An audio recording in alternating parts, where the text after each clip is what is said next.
Meantime, the Democrats are vowing that the spending bill will reduce the pain of inflation. But my next guest says that this bill should actually be called the Inflation Acceleration Act. Joining me now, Georgia Congressman Buddy Carter. Congressman, great to be with you. Thank you. So many out there saying that this is going to hurt the American people. Another $700 billion in spending at a time when we just can't really afford to be doing that, especially when it was overspending that got us in this situation in the first place. Absolutely. This is the worst thing that the Democrats could do. You know, this should be called the Inflation Acceleration Act because that's what it's going to do. And when will they understand that you cannot spend your way out of inflation? That cannot be done. I mean, look at our economy, what's happening right now. We've got lower wages, we've got lower spending, yet we've got higher gas prices, higher inflation, all of that. Our economy's in a mess. We're in a recession. I agree with the previous guest. If you ask 9 out of 10 people, our 10 people, how much what they think we're in, 9 are going to say we're in a recession. We get calls in our office every day from people who are telling me, I can't afford gas to get to work, but I can't afford not to go to work. Right. We've got a strong rural presence, ag community in our district, and they're telling me, I can't afford diesel, I can't afford fertilizer, I can't afford to plant a crop this year. What am I going to do? People are hurting, and that's what this is going to do. It's going to put fuel on the fire. Didn't they learn anything from the American Rescue Plan? It's been estimated that alone increased our inflation rate 4 percentage points. Yeah. This is going to be even worse. You make a point there, and people are feeling it. And it's those stories and the feedback that you get from constituents and the small business owners that I talk to, you know, that in the back of my mind sort of leave me worried about exactly where we're going here. Now, it was Senator Joe Manchin that, you know, kiboshed the previous Build Back Better. Now they're renaming it. This is a skinny version of the bill. Kirsten Sinema had one negotiation point, and it appears this carried interest loophole that the Democrats want to close. She's pushing back against that. It seems that it'll be removed from this. So it seems like she, you know, has a small win there. It's another $13 billion in revenue that would be generated. You know, having said that, to push this through at this time still could be very tricky for America. Oh, absolutely. This, again, this is the last thing we need right now. Look, we've identified the two greatest challenges of our country as being China and our debt. This is going to add to our debt. They say it's going to decrease the debt. No, it's going to add to our debt. And I tell you what's going on with our debt right now. This is intergenerational theft.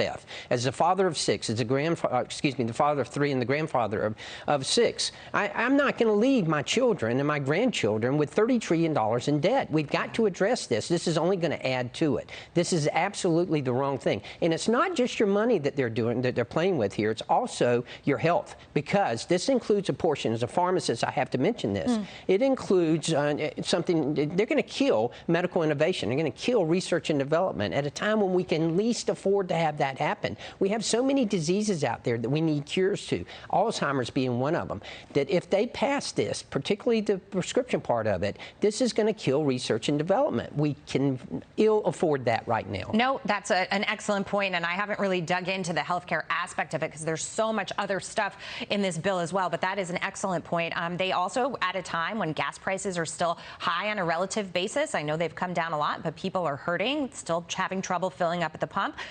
They want to really move forward with this green climate energy agenda when people are shrugging their shoulders and saying, how is it that you let the dirtiest producers around the world contribute to the overall supply when we're the cleanest producer here and you're tying our hands behind our back? Certainly, we need to unleash our energy and reclaim our energy independence in this country. That's one of the things we need to do. We need to stop spending. We also need to cut down on the regulations. That will help get us out of this recession. But the Democrats, all they want to do is spend, spend, spend. It feels like to me there's just one last chance before the midterms to try to ram a spending bill through.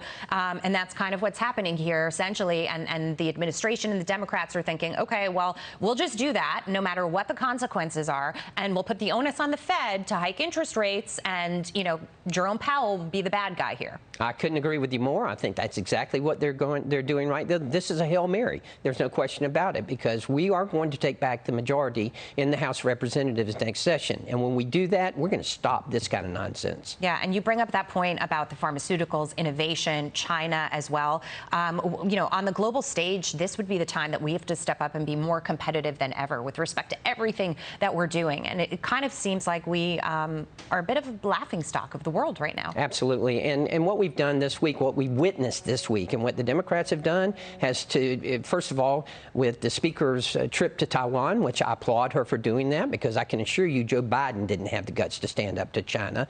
But at the same time, that is one of our greatest challenges. Now we're adding to our debt, and that's the last thing we need to do. They are making things worse. If we just need to hold our breath until we can take over in the 1st of January of next year and hopefully stop this nonsense. Do you think the American people can hold out until then? You know, New York City isn't always the best place to do these informal surveys because income levels tend to be on the higher side here. But having said that, across the country in the heartland of America, can people hold out? No, they can't. And again, I have to agree with your first guest. I think this jobs report is indicative of second jobs, of people getting another job. And that's just even to worse. Make ends meet. Exactly. Just to make ends meet. Congressman, always great to see you. Thank you so much for coming in the studio today.